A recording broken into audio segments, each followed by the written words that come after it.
The Shroud of Turin, considered by many to be the works of a conman, but with new evidence coming to light, could this actually be a miraculous holy relic? Let's find out in this week's episode of The Inexplicable.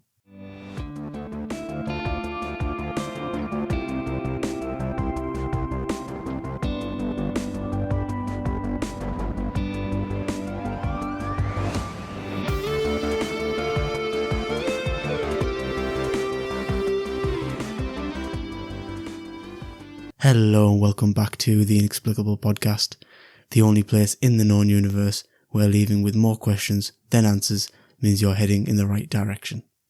As you can probably already tell by the title, today I'm going to try and tackle something quite controversial, which is the Shroud of Turin. I actually looked at the shroud a while back and then sort of forgot about it, but recently a friend of mine was showing me some of the new evidence that has come to light. So I thought this is perfect for a second episode. And if you're not familiar with what the shroud is, it's basically speculated to be the burial garment of Jesus Christ himself. The pale linen cloth is 14 feet 5 inches long and maybe 3 feet 7 inches wide, and it's woven in a twill pattern. So today I'm going to look at all the evidence from both sides and hopefully help you form your own opinion on whether you think the shroud is actually a relic or if it's just a regular piece of cloth. So, without further ado, strap yourselves in and let's get straight into it. This is the mystery of the Shroud of Turin. It was April 10th, 1349, in post-Black Death France. The bubonic plague had just finished destroying most of Europe, and France was still suffering from that, as if struggling through the 100 Years' War wasn't bad enough. In the midst of all this, there was a knight who went by the name Geoffrey de Charny, an esteemed veteran and one of the most accomplished knights in all of Europe. Geoffrey wrote a letter to the Pope at the time, Clementine V, establishing his plans to build a church in Liéry, France. The letter also had a few other requests, including things like the permission to create 5 cannons to serve the church, as well as allowing the church to have its own cemetery. It said that Geoffrey was inspired to build a church in honour of the Holy Trinity, to which he believed had saved his life when he was taken prisoner by the English. He felt he owed it to the Trinity after his prayers of freedom were answered, and thus St. Mary of Liéry Church was built. The dean of the church was allegedly presented with none other than the Shroud of Turin. This is the first historical mention we have of it. There are many conspiracies about how Geoffrey initially came into possession of the shroud, with the leading one being he obtained it whilst on a crusade in Constantinople or modern-day Turkey. According to the Darcis Memorandum, around 1355, the first exhibition of the shroud was held, and crowds of pilgrims gathered to witness its magical aura. However, Bishop Henri wasn't too fond of it and believed it was actually a fake. Ordering a stop to its exposition, the shroud was then swiftly hidden away. Shortly after, Geoffrey unfortunately dies whilst valiantly defending the king. However, the shroud remains in his family's possession. So then over the next 100 years, it passes through a few different people until it lands into the lap of Margaret de Charny, who in 1453 traded the shroud for the castle of Varambon with the Duke of Savoy, Louis I. The written accord that was drawn up for this in Paris is actually the first surviving document that we have that confirms the lineage of the shroud. Then, after Louis I dies, he is succeeded by his son Amadeus, who also shares a devotion to the shroud and stores it in the Sainte-Chapelle at Chambry. It sits here for many years, peacefully, up until 1532, when the fire of Chambry breaks out and causes scorch marks and damage to the shroud. The shroud then passes through various places from Vercelli to Nice to Ulster and then back to Chambry, where it is finally transferred to Turin at the request of the Bishop of Turin, so that Charles Borromeo, the Archbishop of Milan, could venerate the shroud. Since then, it's been housed in Turin, where it's only been exhibited a few times publicly and on occasion privately to important people like dukes and such. in terms of geographical timeline, that's essentially the end of it. Now we'll look at the analysis evidence throughout the years and see how that aligns with the geographical timeline. The first compelling evidence that we have that really strengthens the position of the Shroud came in 1975, when Air Force scientists John Jackson and Eric Jumper used specialized space equipment called the VP-8 to show that the Shroud actually contained encoded 3D data that wouldn't have been shown in regular light photographs. The analysis showed that the Shroud must have been wrapped around a real human figure at the time the image was formed. This at least confirms that it was used to wrap around someone. Now, to prove that that someone was Jesus will require a lot more evidence. So, about 3 years later, in 1978, the Shroud was then put on display behind bulletproof glass in the Cathedral of St. John the Baptist, where it was seen by over 3 million people. After 6 weeks, as the exhibit was coming to a close, 40 scientists that made up the Shroud of Turin Research Project, or STURP, analysed the Shroud for 5 continuous days, working in shifts around the clock. After a long 3 years of constant analysis of the data, STURP finally made their findings public, and stating, and I quote, "We can conclude for now that the Shroud image is that of a real human form of a scourged crucified man. It is not the product of an artist. The blood stains are composed of hemoglobin and gave a positive test for serum albumin." At this stage, the Shroud was somewhat of a scientific superstar, as you can imagine, and the evidence for it was starting to build. However, to push back on this somewhat, from my own analysis, although iron was found in the blood spots, this alone doesn't prove 100% that it's blood, especially without the presence of potassium, which is also an essential part of blood. And furthermore, in the 14th century, when the Shroud first popped up, it was common for tempera paints to be made with animal collagen, which obviously included iron as well. So if it was made by an artist, that's not to say that iron wouldn't be in the blood spots, or the supposed blood spots, because there would be iron in the paint. So this does kind of negate the strength of the blood argument, so keep that in mind too. Then we skip forward to 1988, where the Vatican provided 3 laboratories with postage-sized pieces of the Shroud to undergo carbon dating. The 3 labs were located in Arizona, Oxford and Zurich.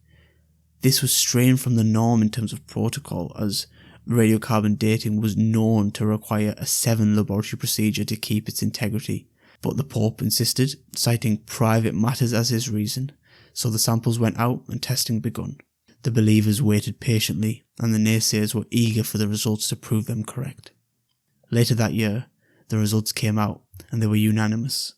The carbon dating of the Shroud puts it between 1260 and 1390. A shocking blow to the believers of the Shroud, including the Vatican, who held it in high regard. Had they been idolising a fake all of this time?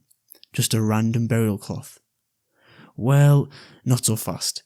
The carbon dating wasn't exactly perfect, to say the least. Following the release of the shattering results, many believers and skeptical scientists alike were curious about the methods used for the carbon dating. One of them was Marino and his wife Sue Benford. After analysing the examination of 1988, they found anomalies within the weave of the sample used, with the leading hypothesis for this being that the sample used was a piece of the Shroud that had been repaired by French nuns to preserve its damage. So essentially, the carbon dating was correct, but the sample that was dated was a specimen of repair, not of the original Shroud fabric. And even the late STURP scientist Ray Rogers, who initially deemed Marino and Sue crazy, after reviewing their results, actually ended up agreeing with their findings, and he confirmed this in a peer-reviewed article he authored in 2005. The other peculiar thing about the whole 1988 carbon dating was that the 3 labs involved refused to release any of the raw data, which was against all norms and industry standards. And to me, at least, this seems indicative of the labs not wanting anyone to look deeper into their findings, which seems suspicious obviously. It wasn't up until 2017 when a Freedom of Information request finally helped obtain the raw data, which only confirmed what Marino said. The sample used was a combination of 1st and 16th century cloth. So, to kind of conclude the famous 1988 experiment, it was tainted from the start when the 3 labs were used instead of 7. This with the fact that the sample used was a mix of original and repaired cloth basically nullified the results for me. So what started as a potential silver bullet to finally shut down the believers of the Shroud actually ended with more questions and confusion surrounding it. Following this, the authenticity of the Shroud was further bolstered by the results of the soil and pollen tests conducted. So when the soil content from around the bottom or the foot area of the Shroud was analysed at Chicago's Enrico Fermi Institute, the graph of the results almost completely matched that of the aragonite soil in Jerusalem. Again, this alone doesn't do much to prove the Shroud as Jesus, but the stories coming together here, and to further support this came the results from the pollen tests. They indicated that the Shroud had been in Palestine, then northern Syria, then Anatolia, then Constantinople and Europe. This matched the journey told by the students of the Shroud. As well as this, just to further reinforce the Shroud's origin in Jerusalem, Dr. Danin, an Israeli botanist out of Hebrew University, asserted that the Shroud had flower patterns in it from flowers that bloom in springtime in Jerusalem. So I think overall the pollen and the soil analysis are very heavily in favour of the Shroud's authenticity. Now, moving on from that, we actually come to the image on the Shroud. And first and foremost, the image is actually a negative one, essentially meaning light needs to be shone through it to see the image properly. So we already know that the use of paint, dye or vapours has been ruled out by researchers who analyse the blood. We also know that the image is restricted to the uppermost part of the fibrils, meaning it doesn't penetrate to the medulla. And lastly, we also know that the blood on the Shroud outdates the formation of the image on it. So what does this all mean? Well, it has me asking the question, how is it possible for someone to forge this, when the only known explanation that we have for the formation of the image is an intense burst of vacuum UV radiation emitted from every 3D point of the body in the Shroud? Does that sound a lot like resurrection to anyone else? A burst of light following severe trauma-induced death with the blood patterns indicating blood loss from crucifixion. Now that brings us to the modern day evidence. An Italian scientist, Dr. Liberato De Caro, used a new method known as WAXS, or wide-angle X-ray scattering, to show that the Shroud is a very close match to that of some cloth found in modern-day Israel around 55 AD. Dr. Liberato also reiterates the issue with carbon dating done previously and promotes how the new WAXS method is far superior due to its non-destructive nature. So, after reviewing all of that, what is my opinion? Well, I think the Shroud could very well be from the time of Christ. However, the matter of proving it's actually his seems to be almost impossible. And as logic goes, the onus is on the Shroud believers to actually prove that it's Jesus, and I don't think that will happen anytime soon.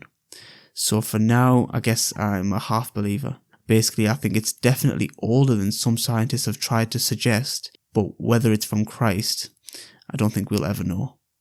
Right, so now that we've covered all of the evidence for and against the Shroud, or at least as much as I could dig up. Oh, and before I go ahead, if you are interested in an even deeper dive on the Shroud, you can go to this website called shroud.com.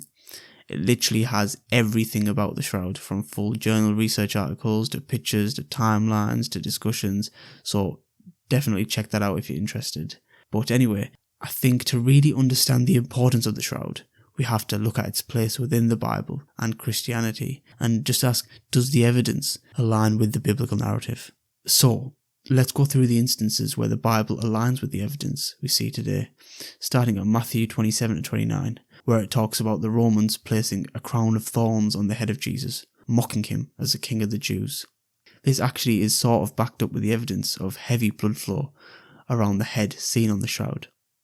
Also on the Shroud, we see indications of injuries to the face of the man, which are again paralleled in Luke 22:64, stating that they blindfolded him and struck him in the face. Then finally we have again Matthew 27:26, verse 35, which mentions the scourging Jesus received before being crucified. This can also be corroborated by the shroud, which does also indicate excessive bleeding from the back and wrists.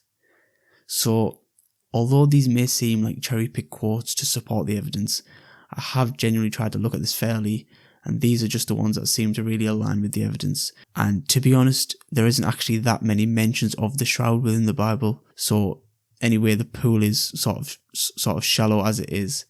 But yeah, that's the ones I could find for supporting quotes. Now, there are a few more quotes that negate the authenticity, starting with Psalms 22, where we read a prophecy of Christ telling us that the Messiah would have every bone out of joint. Now, looking at the image of the man on the shroud, it doesn't look like every bone is out of joint, but perhaps I guess the believers would say that the quote may be a figure of speech or not to be taken literally. So on that, I guess I can't speak too much without speaking to a believer. Next, we look at how the actual wrapping of the garment is depicted in the Bible. So according to John 19:38-42, after his death, Joseph of Arimathea wrapped his body after it was packed with about 100 pounds of spices. Then if we look a little further to John 20:1-7, we can also see that Jesus' head was supposedly wrapped with a separate cloth called the napkin. So as you can probably see, these verses pose a problem for Christians who believe in the shroud's authenticity for a few reasons. The shroud's image would only be possible if the shroud wrapped the body entirely in a single piece. The notion of a separate piece of cloth for the face doesn't align with the impressions of the shroud, and obviously, like I mentioned before, the spices that the body was supposedly wrapped in are nowhere to be seen in the shroud's image. So, to be honest, I guess you could make arguments for both sides of the shroud debate using biblical quotes, and that seems like quite a common theme in all of this, where depending on what side you're on, the evidence just seems to stack up on that side of the line. So that's the biblical part of the shroud covered. But Jesus and the resurrection isn't only a biblical story, it also has its place in Islam and the Quran. If you remember a little earlier, I mentioned that one of the only known explanations for how the image on the shroud was produced the way it is would be through an extreme burst of powerful UV radiation. From a Christian perspective, this could be thought of the energy from the resurrection or such. However, in Islam, the story is slightly different, with the majority of Muslims believing that Jesus did not actually die on the cross, but was rather raised to heaven before he died, and only appeared to be crucified to the people. So, I suppose the shroud doesn't make too much sense in the Islamic story when the production of the image on the shroud would require some sort of divine intervention after being crucified. But just to mention, there is actually a sect of Muslims called the Ahmadiyya Muslims who do actually believe Jesus was crucified, but instead of dying on the cross, he was unconscious. The Shroud of Turin would actually fit decently well into that story, because they believe he was crucified, fell unconscious, then, once he was buried or wrapped in the garment, he just woke up. So, I believe that's everything I kind of wanted to cover on the shroud. To be honest, I was a little cautious about taking this topic on just because of how polarizing it is, and obviously the religious element's always tricky to discuss without offending anyone. But I think I've done a fair job, and I didn't want this episode to be judgmental or anything like that, because to be honest, I actually think the evidence for it is quite strong. But dating the shroud to the time of Jesus is one thing. Proving it was actually his seems to be more a matter of faith than it's going to be logic. So, yeah, that's all for today. Thanks for listening, guys, and any and all feedback would be greatly appreciated. And if I am mistaken on any of the information, feel free to correct me by email or leave a comment on any of the social media pages, and I'll get back to you, and I'm always happy to take criticism, etc. So, I'll catch you next time.